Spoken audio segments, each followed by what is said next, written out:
把镜头呢转到花莲丰田火车站的附近呢，有一个社区孩子非常喜欢聚集的地方，叫做五味屋。它是一个公益的二手商店，青少年呢可以在这里学习当小老板，还有做生意以及人际的互动，非常具有教育意义。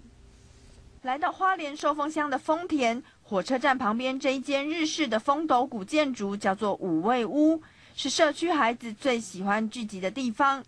原来五味屋是一个闲置空间，经过社区人士与铁路局协商，把这里改建成公益二手商店，让青少年来当小老板，学习物品摆设、做生意，还有人际关系的相处。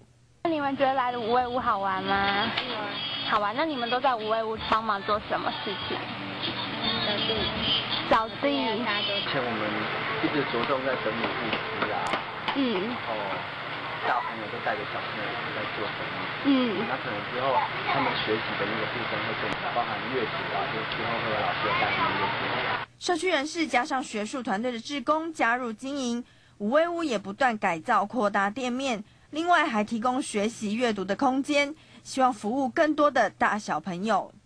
对于这个空间改造成这样，你有什么样的感觉？感觉我变比较不错，比较舒服吗？感觉比较舒适，像家感觉。五味屋的名字代表着天真、勤俭、感性、亲切与好用5种味道。不仅社区孩子们在这里学会当小老板，五味屋也开创了更多社区营造的可能性。